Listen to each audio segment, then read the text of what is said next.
৭৯ সংখ্যক স্বাধীনতা দিৱসৰ প্ৰাক মুহূৰ্তত স্বচ্ছ ভাৰত অভিযান ভাৰতীয় জনতা পাৰ্টি পাথৰীঘাট মণ্ডল সমিতিৰ উদ্যোগত ভাৰতীয় জনতা পাৰ্টি পাথৰীঘাট মণ্ডল সমিতি আৰু স্থানীয় ৰাইজৰ সহযোগত ৭৯ সংখ্যক স্বাধীনতা দিৱস উদযাপন উপলক্ষে ডিপিলাৰ শ্বহীদ বেদী আৰু দুনিস্থিত সুধাকণ্ঠ ডক্টৰ ভূপেন হাজৰিকাৰ প্ৰতিমূৰ্তি স্থলী পৰিষ্কাৰ পৰিচ্ছন্ন কৰি তোলে। স্বাধীনতা দিৱসৰ প্ৰাক মুহূৰ্তত আজিৰ স্বচ্ছ ভাৰত অভিযানত জাতীয় আদৰ্শ শিক্ষা সংসদৰ সচিব ৰাণা বশিষ্ঠ, বিজেপি পাথৰীঘাট মণ্ডলৰ সভাপতি তপন চহৰীয়া, দৰং জিলা পৰিষদৰ সদস্য ৰূপালী দেৱী, ডিপিলা গাঁও পঞ্চায়তৰ সভাপতি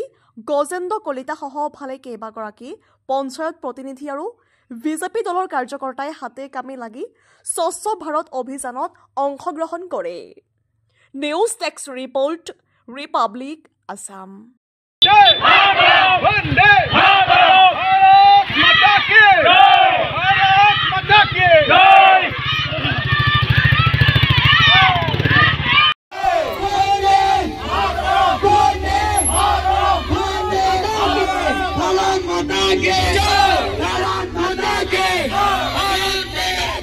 অভিযানৰ লগত সংগতি ৰাখি এইবেলি যি আমাৰ ৭৯তম স্বাধীনতা দিৱস, সেই দিৱস উপলক্ষে আমাৰ ভাৰতীয় জনতা পাৰ্টিৰ চৰকাৰখনেও বিভিন্ন এইবাৰ সংকল্প লৈছে, বিভিন্ন পদক্ষেপ লৈছে আৰু লগতে আমাৰ ভাৰতীয় জনতা পাৰ্টিৰ আমাৰ প্ৰতিগৰাকী কাৰ্যকৰ্তাই গোটেই ভাৰতবৰ্ষত বৰ্তমান সময়ত তিৰংগা যাত্ৰা অভিযান ইতিমধ্যে চলাই আহিছে আৰু লগতে এই স্বচ্ছ ভাৰত অভিযানো আমাৰ আৰম্ভ হৈছে। আৰু আজিও আমি পাথৰীঘাট মণ্ডলৰ উদ্যোগত আৰু এই স্থানীয় ৰাইজৰ সহযোগত আৰু লগত সহযোগ কৰিছে আমাৰ ডিপিলা গাঁও পঞ্চায়তৰ আমাৰ পঞ্চায়তৰ যি সমিতিখন আছে, সমিতিখন আহিছে। গতিকে সকলোৰে সহায় সহযোগত আমি এটা ভাবিছোঁ, যিহেতু আমাৰ ডিপিলা যি আমাৰ চেণ্টাৰটো আছে, এই চেণ্টাৰৰ লগতে আমাৰ ভাৰতীয় জনতা পাৰ্টি পাথৰীঘাট মণ্ডল সমিতিৰ কাৰ্যালয়টো, আৰু যিহেতু আমাৰ সন্মুখত ৰাইজে সকলোৱে জানে আমাৰ শ্বহীদসকলক সন্মান দিয়া এটা স্মাৰক আমাৰ ইয়াত আছে ডিপিলা চকৰ একেবাৰে মাজতেই। গতিকে সেইটো আমি চাফাই অভিযান আজি হাতত লৈছোঁ, যাতে খুব সুন্দৰকৈ আমি পৰিষ্কাৰ কৰি ৰাখিব পাৰোঁ। আৰু ইয়াৰ পিছতে আমি ভাবিছোঁ আমাৰ দুনি চেণ্টাৰত আমাৰ ভূপেন হাজৰিকাদেৱৰ এটি প্ৰতিমূৰ্তি ইতিমধ্যে স্থাপন কৰা হৈছিলে আৰু তাত এগৰাকী আমাৰ শ্বহীদ বীৰৰো প্ৰতিমূৰ্তি আছে। গতিকে তাত গৈ আমি স্বচ্ছ অভিযান আজি হাতত লৈছোঁ। ভাৰতৰ ৭৯তম স্বাধীনতা দিৱস উপলক্ষে পাথৰীঘাট মণ্ডল বিজেপিৰ উদ্যোগত আৰু স্থানীয় ৰাজ্যৰ সহযোগত স্বচ্ছ ভাৰত অভিযান আজি আমি ইয়াত ডিপিলা চকত আৰু ডিপিলা পঞ্চায়তৰ সহযোগত আমি ডিপিলা চকত এই শ্বহীদ বেদীৰ বাকৰিত আমি স্বচ্ছ ভাৰত অভিযান আৰম্ভ কৰিছোঁ। কাৰণ আজি যোৱা ২০১৪ চনত যেতিয়া ভাৰতৰ যশস্বী প্ৰধানমন্ত্ৰী নৰেন্দ্ৰ মোদী ডাঙৰীয়াই প্ৰধানমন্ত্ৰী আসন অলংকৃত কৰাৰ পিছত তেওঁ যিটো এটা পদক্ষেপ লৈছিল গোটেই ভাৰতত স্বচ্ছ অভিযান, যে আমি আমাৰ নিজৰ ঘৰখন পৰিষ্কাৰ কৰি ৰাখোঁ, কিন্তু আমাৰ চৌহদ য'ত আমি যাওঁ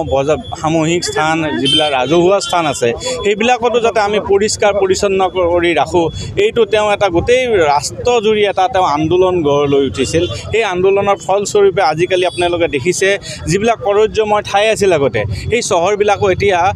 আমি যদি ৰাষ্ট্ৰীয় বা আন্তঃৰাষ্ট্ৰীয় সূচাংকত চাওঁ যে আমাৰ উত্থান হৈছে, যে আমাৰ পৰিষ্কাৰ হৈছে, যে গুৱাহাটী এতিয়া আপোনালোকে কেইদিনমান আগতে এটা সমীক্ষাত গুৱাহাটী এটা স্থান দখল কৰিছে পৰিষ্কাৰ চহৰ হিচাপে। ভাৰতৰ স্বাধীনতা দিৱস, এই স্বাধীনতা দিৱসৰ লগত সংগতি ৰাখি কেন্দ্ৰীয় চৰকাৰ আৰু ৰাজ্যিক চৰকাৰে ১২ তাৰিখৰ পৰা ১৫ তাৰিখলৈ বিভিন্ন কাৰ্যসূচী দিছে আৰু এই কাৰ্যসূচীৰ আমি তেখেতসকলৰ যি চৰকাৰ দুখনৰ আমি নিৰ্দেশনা আমি পালি আজি ইয়াত ডিপিলাত ভাৰতীয় জনতা পাৰ্টিৰ পাথৰীঘাট মণ্ডল আৰু আমাৰ ডিপিলা পঞ্চায়তৰ নৱনিৰ্বাচিত আমাৰ যিসকল সদস্যা সভাপতি আছে, আমি সকলোৱে ৰাইজৰ লগত মিলি এই যি ব্যৱসায়িক এটা কেন্দ্ৰ ডিপিলা চৌকা, এই চকৰ মাজতে এটি আমাৰ শ্বহীদ বেদী আছে। এই বেদীটি আমি আজি সুন্দৰভাৱে পৰিষ্কাৰ পৰিচ্ছন্ন কৰি আমাৰ পঞ্চায়তৰ